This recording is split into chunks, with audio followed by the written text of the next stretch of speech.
Hey guys, Victor Fox here. Today I'm going to give you part 2 to a video I did just recently called Why I Don't Heavily Color Grade My Videos, my wedding films, and it's all about why I don't use S-Log 2 and why I prefer to use the no picture profile in my A7 III. It's an 8-bit camera, and this video is all about why I don't use S-Log 2. It's mainly because I don't like the colors. I've got some examples here I want to show you, so let's get into it. This is in Final Cut. So the first example I have here is S-Log 2. Okay, actually first, let's start with S-Log 2. All right, so we've got our S-Log 2 clip. Now you might correct your footage in a different way. I feel like, you know, you could use curves. There's a lot of different ways you can do it. I'm just going to use the color board here in Final Cut. So I'm just going to bring down my shadows.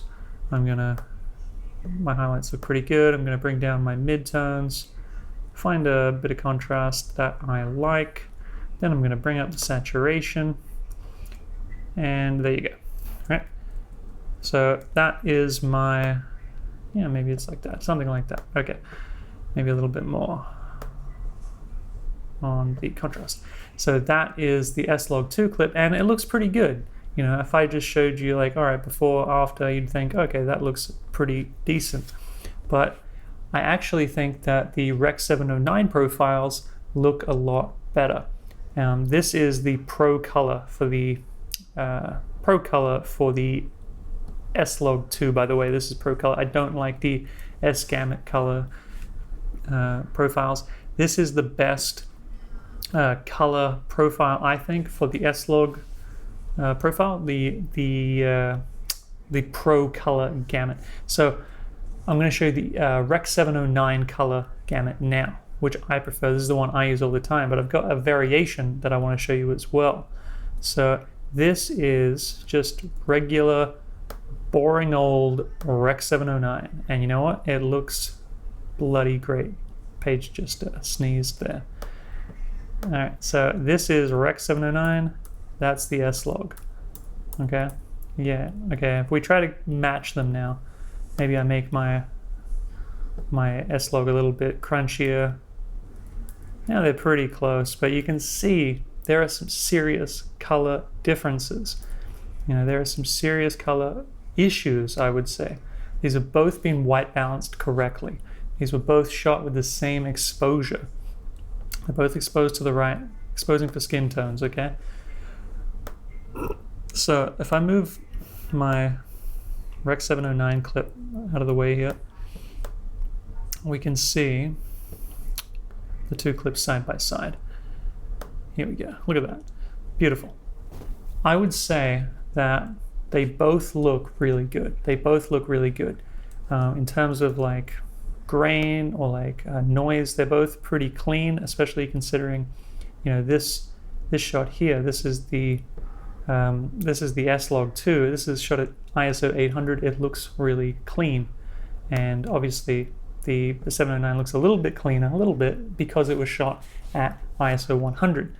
So yeah, I like the Pro Color the most with the S-Log right here, but in terms of the skin tones, I just like the 709 a lot more. The 709 looks good straight out of the camera, and to get this S-Log 2 to look like this, it's going to be a little bit more of a tweak, right? I'm going to have to change this purpley pink hue that's all over the highlight area of my waveform here.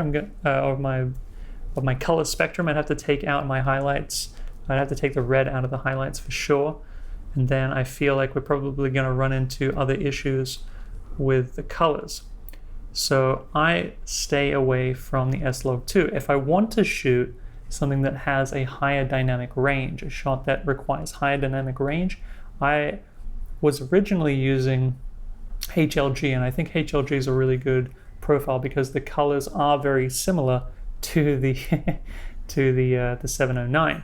So I recommend the HLG, or if you're like me and you want to have a workflow that's very, very quick and very, very easy, I suggest just going into creative styles with no picture profile added, right? So this is just the regular 709 profile. Go into creative styles, go into the contrast and bring that contrast down to -3. Okay, so this is the 709 with the contrast at -3. Okay, so you can see, I just switch these around. Here we go. So you can see here, contrast at -3, it's a lot less punchy right out of camera, and you get a lot more dynamic range. I'm not sure how many more stops or anything like that. I haven't done tests that extensive, but I'm guessing at least a couple of stops. Now to bring the trying to find a nice frame here for Paige.